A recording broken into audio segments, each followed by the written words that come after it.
Olá, sou o professor Antônio Carlos Bento, doutor em Ambientes Cognitivos e Design Digital, mestre especialista e graduado em Sistemas da Informação, possui mais de 20 anos de conhecimentos na área de TI, convivências profissionais em desenvolvimento de software, arquitetura de sistemas, infraestrutura, suporte, desenvolvimento de banco de dados,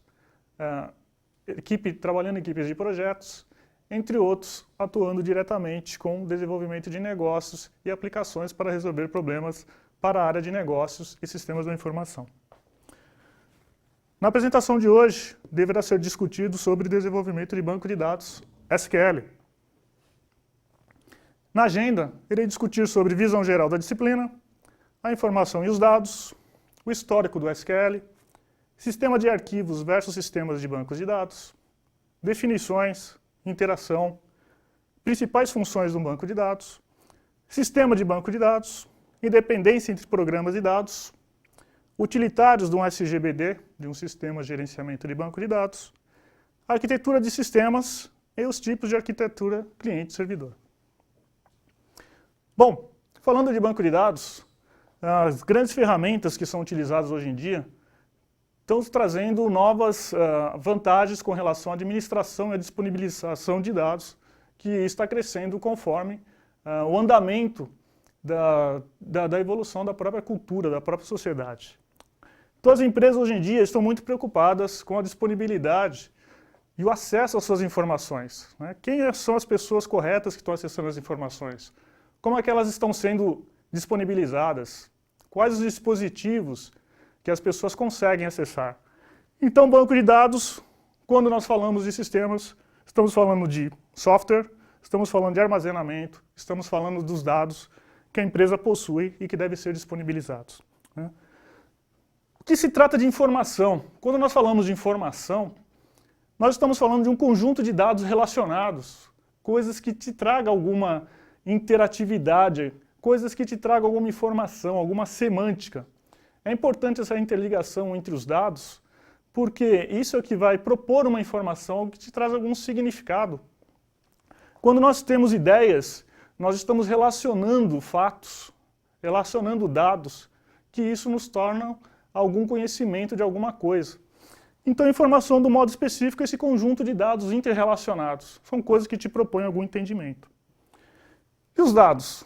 Os dados são fatos, são coisas que foram gravadas em algum determinado momento que não necessariamente precisam ter algum tipo de relacionamento.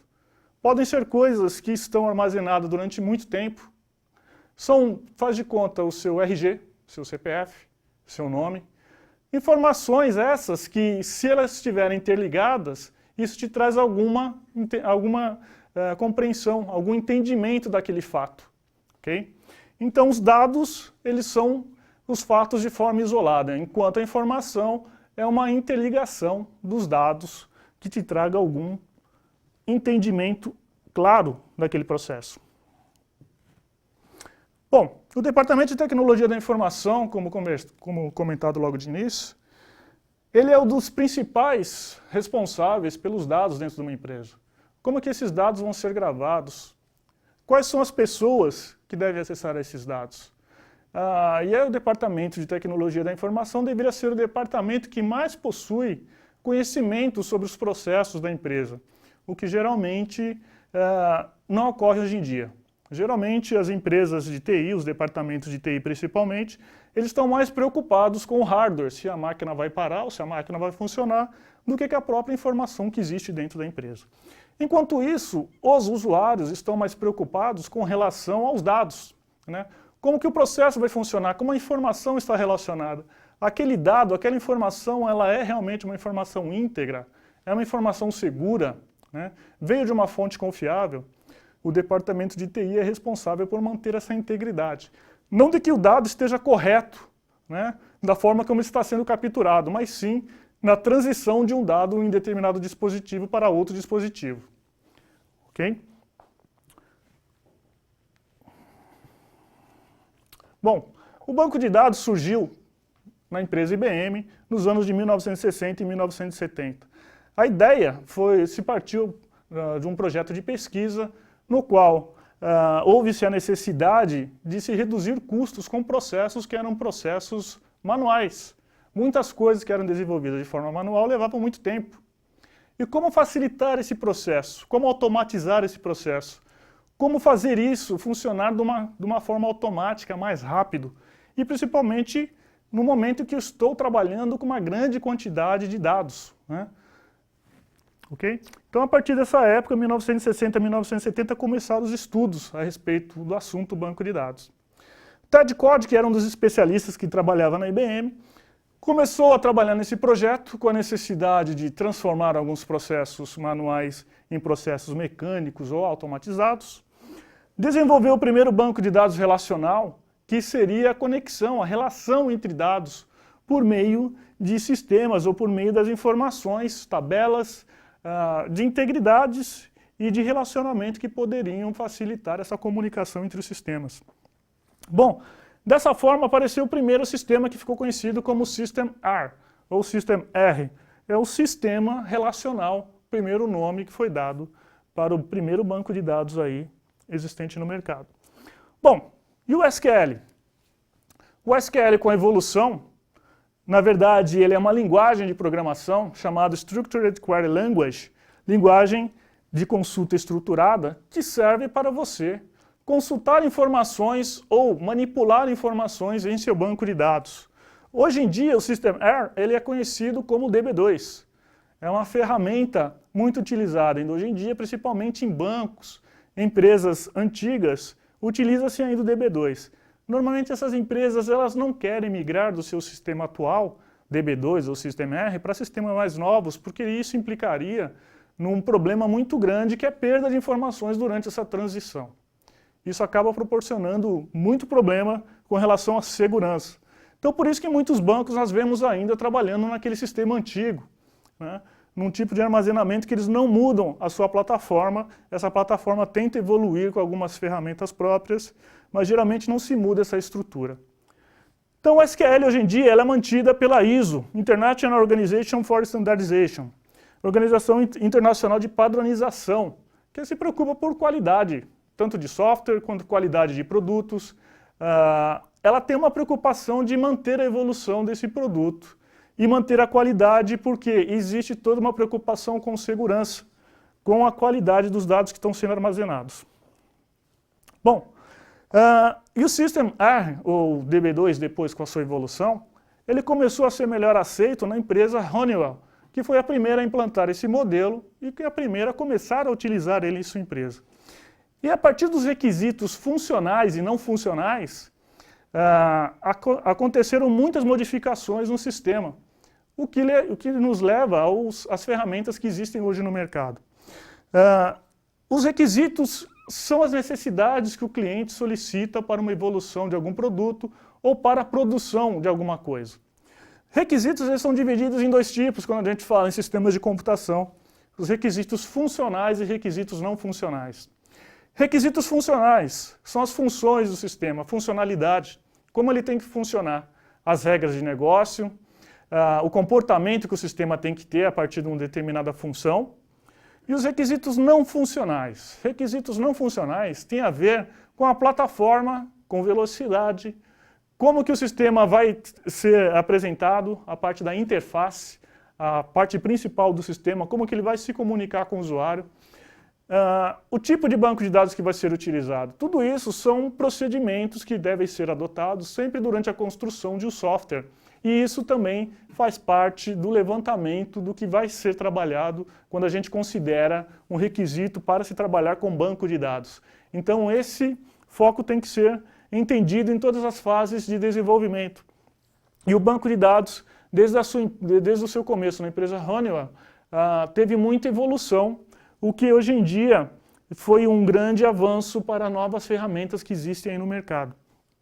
E os bancos de dados relacionais começaram a ter todo esse comportamento, toda essa evolução, devido aí à redução de preços dos computadores atuais que existem aí no mercado e pela grande capacidade de processamento e armazenamento que hoje nós possuímos aí nas máquinas.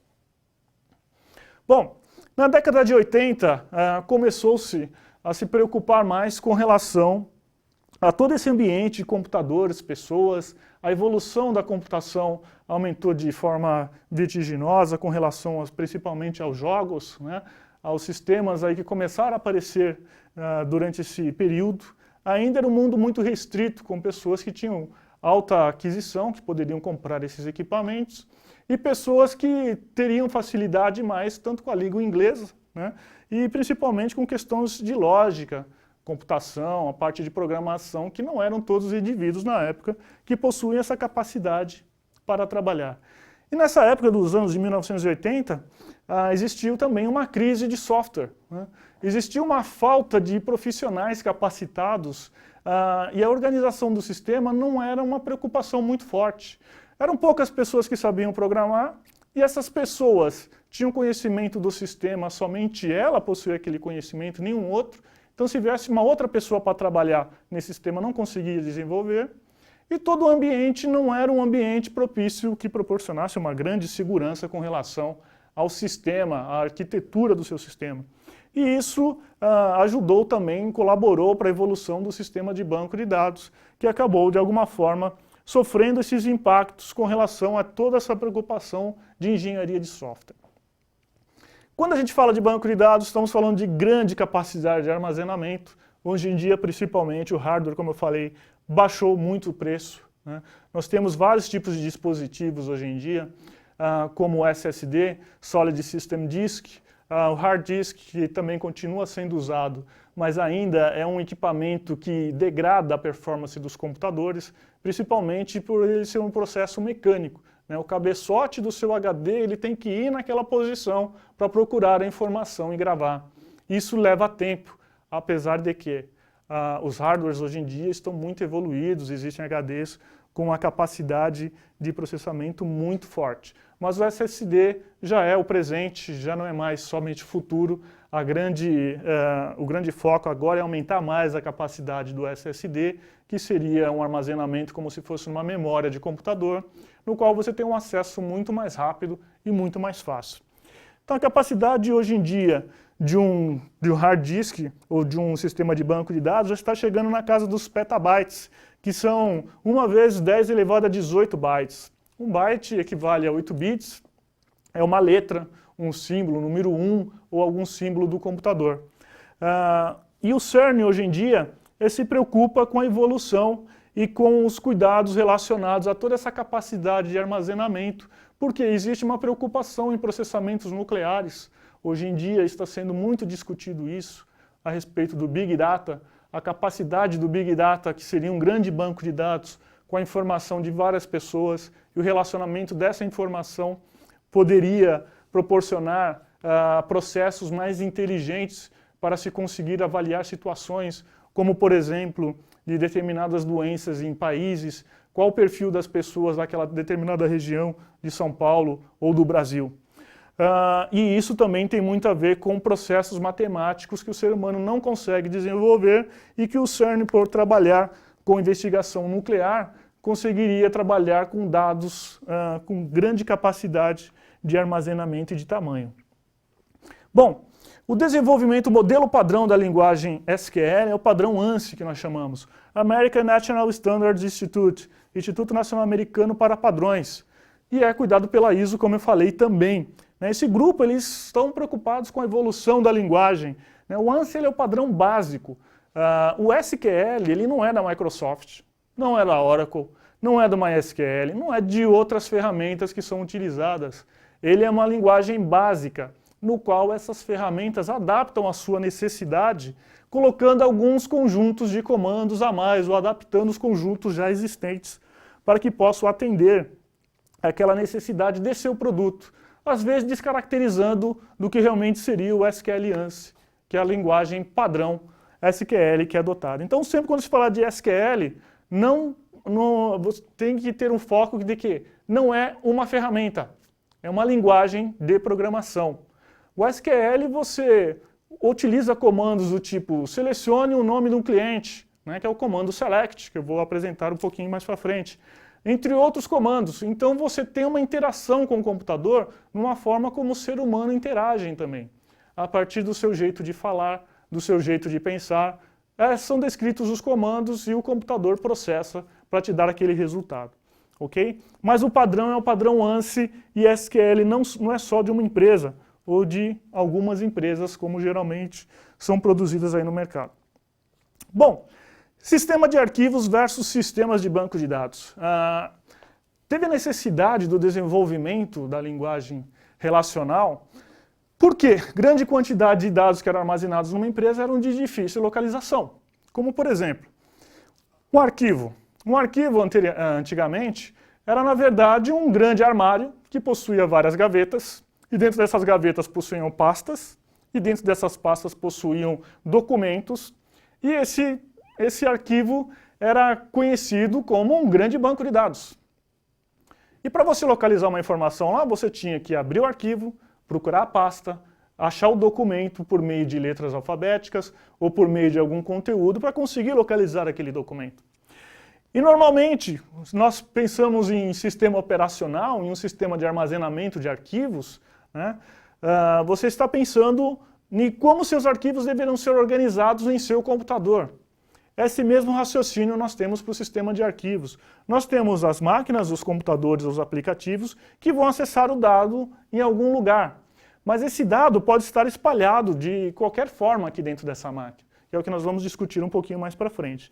Então, esse é simplesmente a forma como inicialmente foi desenvolvido o sistema de arquivos. Sistema de banco de dados. Sistema de banco de dados, como podemos ver, existe uma ferramenta intermediária aqui, que é o que vai intermediar os aplicativos juntamente com a sua base de dados. E essa ferramenta é o seu SGBD, Sistema de Gerenciamento de Banco de Dados. Um sistema, o que é um sistema? Um sistema é um conjunto de programas. Um conjunto de programas para resolver determinadas tarefas. Como, por exemplo, um sistema operacional.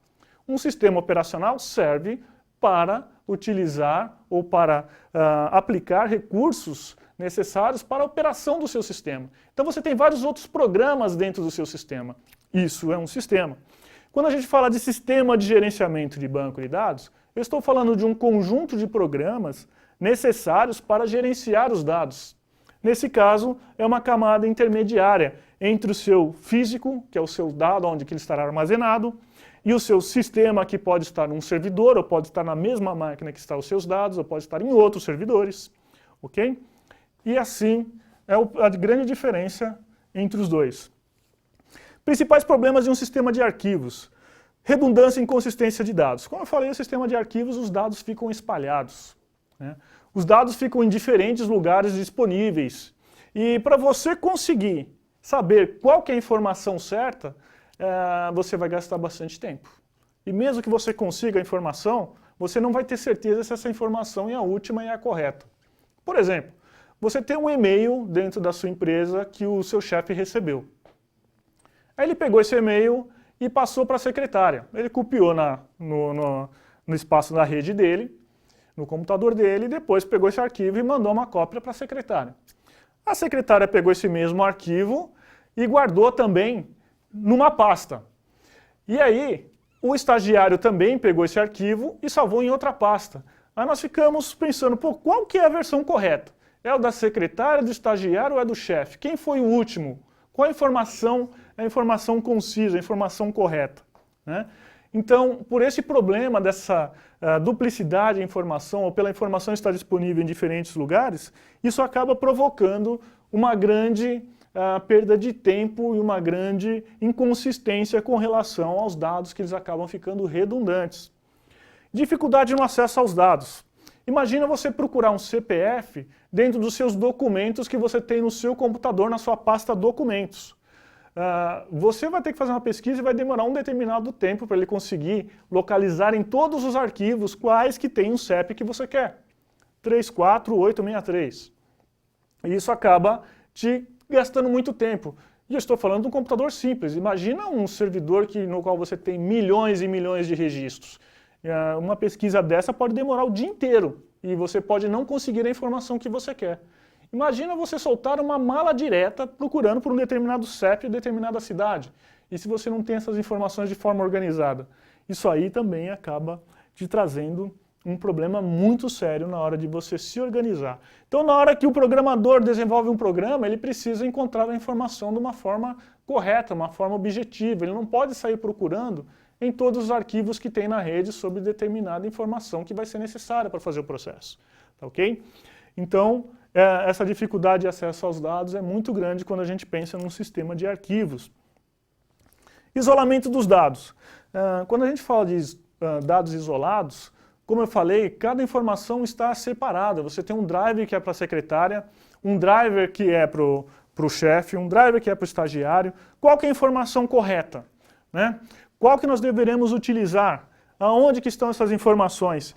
E eu tenho acesso a essas informações, de repente o programador não tem acesso a essa informação, né? Porque aquela pasta pode estar protegida. Isso isola o dado. Ele fica armazenado num tipo de um cofre, onde só determinadas equipes, determinados grupos possuem acesso a essas informações.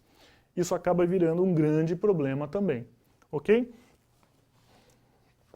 Bom, como eu falei, dados, algo que faz parte da realidade, são fatos que podem ser gravados e que possuem um significado implícito.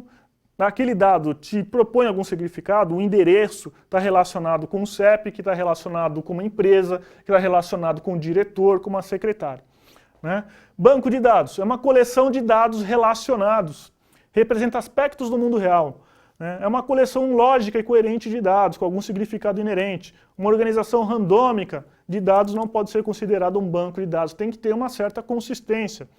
O banco de dados é construído em atendimento a uma proposta específica. Geralmente, quando se constrói um banco de dados, separamos os assuntos. Você vai criar um banco de dados para o RH, um banco de dados para a contabilidade, um banco de dados para a tesouraria, um banco de dados para a equipe de vendas. Você vai separar como se fossem pastas, diretórios, com determinados conteúdos específicos para aquele assunto que está sendo tratado. Não são simplesmente informações que são disponibilizadas de forma aleatória, sem ter uma conexão entre elas. E também essas informações não podem estar repetidas em outros bancos de dados, ok?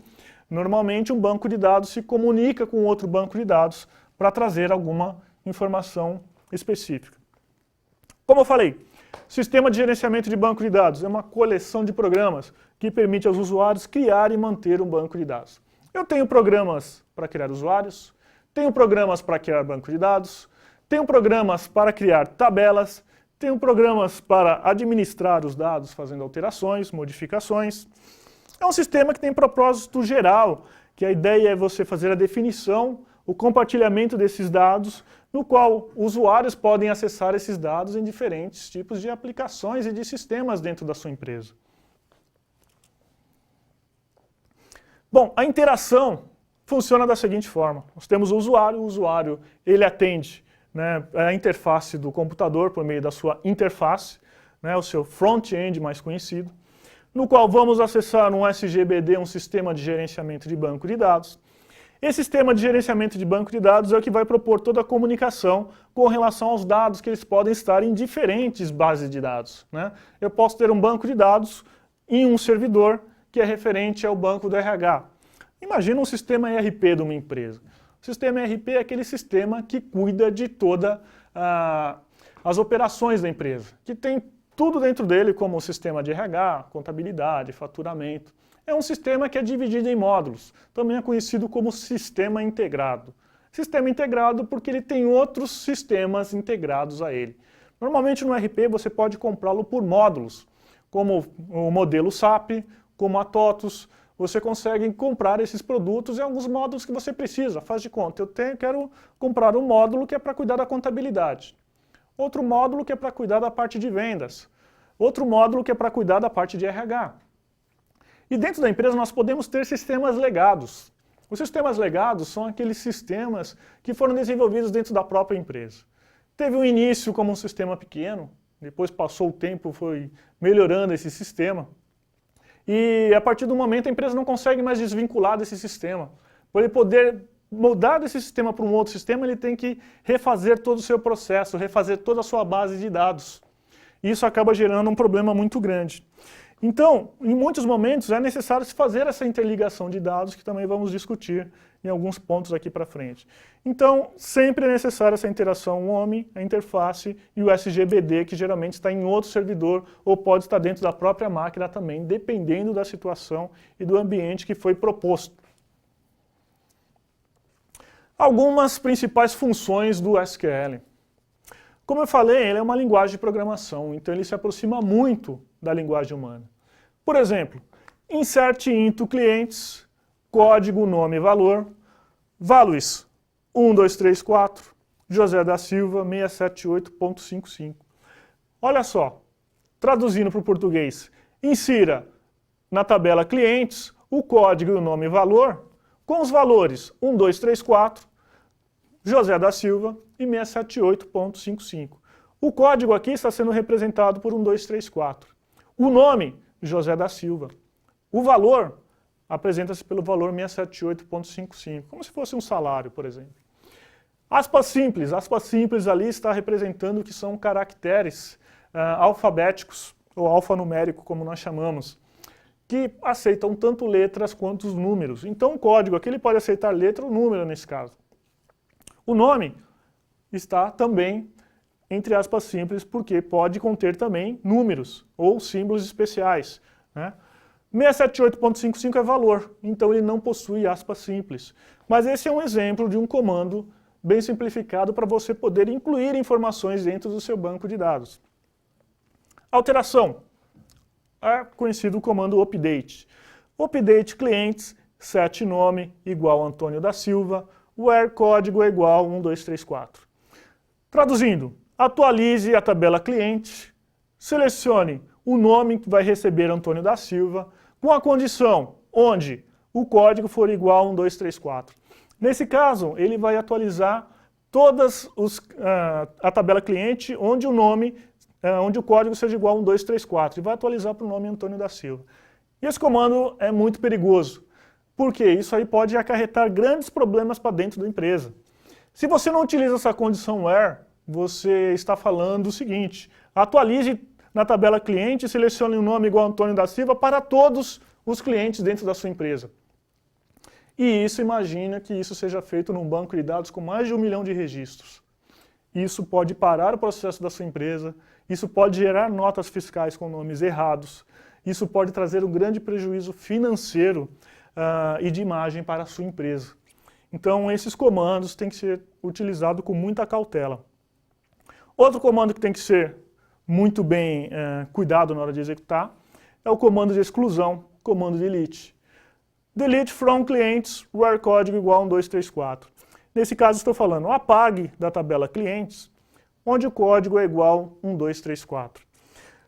Nesse caso, eu vou pegar somente o código 1234 e vou apagar esse registro de lá. Tomando cuidado também que se não tiver essa condição where, você está falando que você está apagando tudo, delete from cliente. Você está falando que você vai apagar toda a sua base de dados, todos os clientes que existem na sua base de dados. Isso aí pode gerar grandes processos administrativos também para a sua empresa. Consultar dados. Select asterisco from clients where código igual a 1234.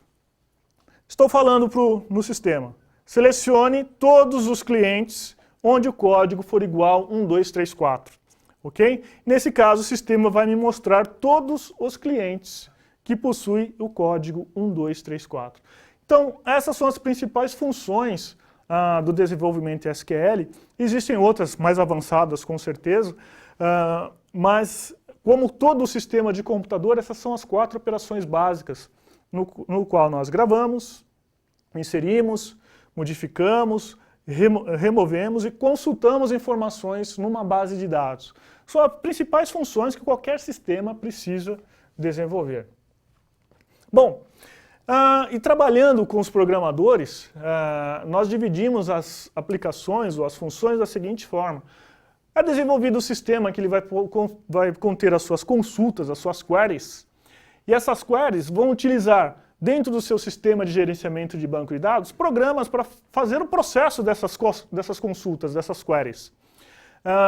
E dentro do sistema de banco de dados, existe um software que vai fazer o acesso armazenado tanto para a definição de dados, quanto dos dados que estão armazenados na base. Então, dessa forma, o programador consegue ter acesso às informações de uma forma transparente. Isso não é perceptível como todo esse processo passa. E, principalmente, o usuário, ao utilizar um sistema, isso aqui passa para ele muito despercebido e de uma forma rápida. Bom, independência entre programas e dados. Isso te traz uma grande facilidade quando nós falamos de estrutura de banco de dados, principalmente na hora de desenvolvimento, que é uma diferença entre o físico e o lógico. A parte física, quando nós falamos de algo físico, é algo material, algo que você toca, algo que você percebe, né? Ou algo que está gerado quando a gente fala de banco de dados. Independência lógica de dados é quando você não depende daquela infraestrutura, quando você consegue fazer modificações ou no nível de estrutura no qual você não vai mexer em nada relacionado à parte física do sistema. A parte física seria as suas tabelas. O que é uma tabela de banco de dados? Uma tabela nós chamamos de entidade. É tudo aquilo que é possível transformar em alguma tabela, como, por exemplo, um cliente, um produto, um pedido. E a tabela é constituída de registros. Os registros são as linhas da sua tabela, como, por exemplo, um cliente, o seu nome, cidade, estado, CEP, endereço. Os atributos são as características da sua tabela, né? Como, por exemplo, o código do cliente, o nome do cliente, a data de nascimento. E outra coisa, o registro também é muito conhecido em algumas literaturas, principalmente clássicas, são conhecidos como tuplas, ou tuples, né? Que são os registros propriamente dito, no qual vão receber o armazenamento dessas informações. A quantidade de linhas de registros que um banco de dados recebe é ilimitado. A quantidade de colunas, quantidade de atributos que um banco de dados recebe, ele é limitado. Existe uma determinada limitação de acordo com cada sistema ou cada sistema de gerenciamento de banco de dados ou cada fabricante. Ok? Então essa dependência ajuda muito na hora de você mexer. Eu mexo numa tabela que é cliente, eu não vou mexer numa tabela de produto. Eu vou mexer num dado que é do cliente, não vou mexer no dado de vendas. Ok? Fica restrito a cada universo. Isso ajuda muito na hora de processar. Utilitários de banco de dados. Nós temos algumas ferramentas utilizadas durante principalmente o desenvolvimento e durante a criação dos ambientes, que são algumas ferramentas utilizadas para fazer carregamento, ou loading, ou carga, como nós chamamos, né? Você geralmente tem o seu sistema legado, você tem diferentes sistemas dentro da sua empresa e você precisa carregar dados desses sistemas distintos para a sua base. Então você vai utilizar comandos relacionados a load, tá, de cargas. Backup são as rotinas que são utilizadas, existem comandos próprios para executar processos de backup, no qual você vai gerar backups de hora em hora ou durante a meia-noite, e depende da regra de negócio de cada empresa. Reorganização de arquivos. Como nós estamos trabalhando com vários arquivos, nós utilizamos índices, controles, para poder fazer o apontamento daquela informação no lugar correto, para que o acesso seja rápido, seja direto. Monitoramento de desempenho. Por meio dessas ferramentas do SGBD, você consegue ver quem é que está mexendo, por que está travando, o que está sendo feito. Bom, o ambiente que nós trabalhamos para aplicar aí um ambiente de banco de dados, nós temos alguns modelos: espelhamento, replicação e clusterização. Espelhamento, nós temos um servidor, nós temos duas bases dentro desse mesmo servidor. Uma base ela faz cópia automática uma para outra, dentro do mesmo servidor, da mesma máquina. A replicação, temos dois servidores diferentes, mas na mesma rede, com dois bancos de dados distintos também. E o sistema automaticamente ele faz replicação de dados de um para o outro, mantendo assim uma redundância dessas informações. Clusterização, nós temos dois servidores e uma base. Se um servidor desse aqui parar, o sistema continua funcionando normalmente. Isso também é feito para poder ter uma recuperação de desastre, que a gente chama de disaster recovery, caso aconteça alguma coisa. Bom, e as arquiteturas aí do ambiente de desenvolvimento? Começa com a centralizada, que era o uso de mainframes, como eu falei anteriormente. Você tem um servidor central, no qual ele tem uma grande capacidade de processamento e de armazenamento, e você tem outros equipamentos que são linkados com ele, que são famosos terminais. Não possuem processamento, não possuem armazenamento e conseguem acessar essa máquina. Antigamente era assim que funcionava. O processamento principal de todas as funções do sistema, aplicativos e interfaces eram executados nos mainframes. O problema do mainframe é que o servidor acaba ficando degradado, né? Os usuários interagem com o sistema via terminais, né? Com o barateamento do hardware hoje em dia, as máquinas possuem uma grande capacidade de processamento.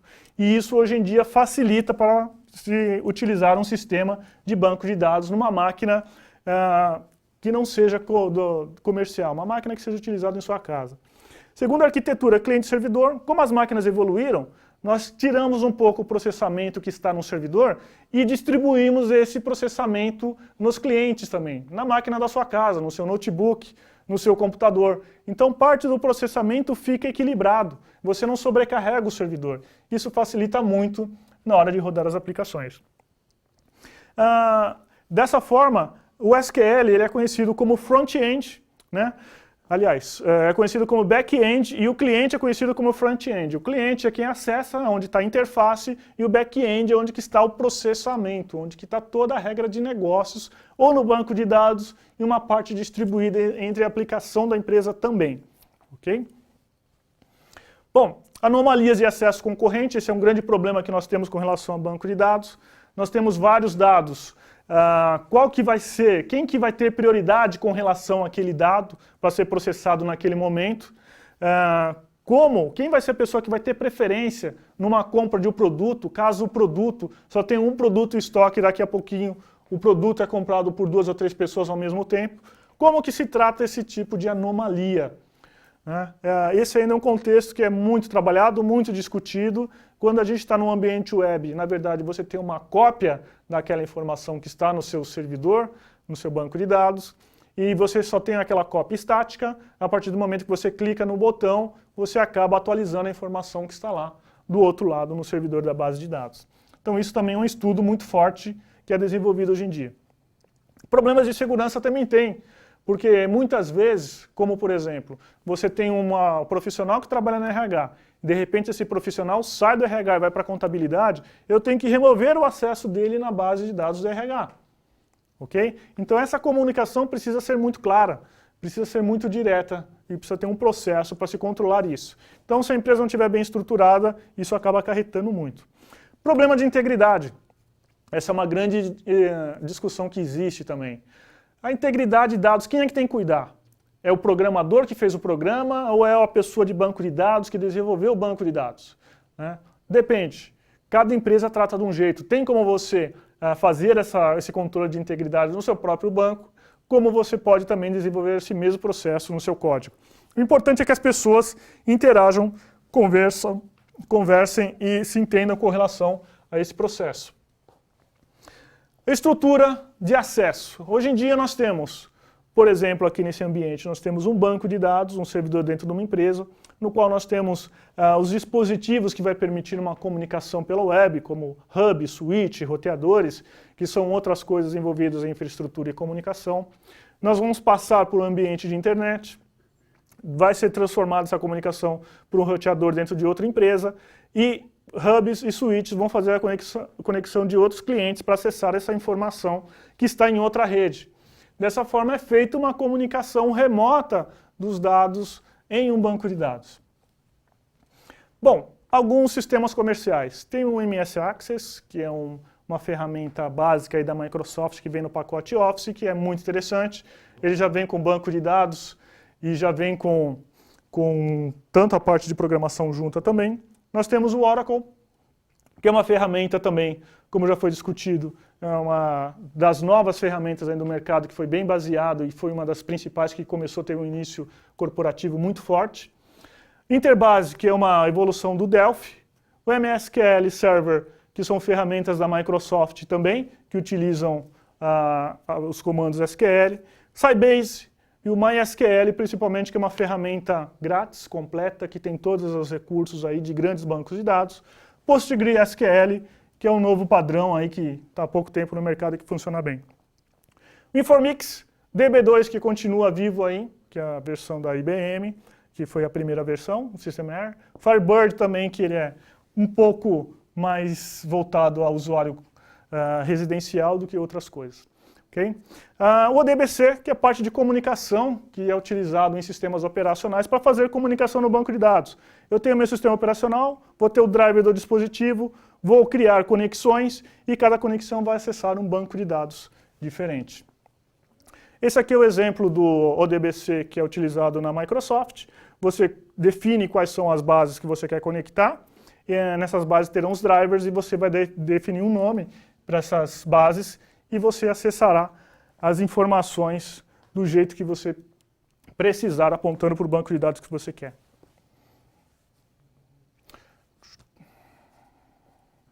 Bom, no caso aqui nós temos diferentes bases, só para ilustrar e para terminar também esse vídeo.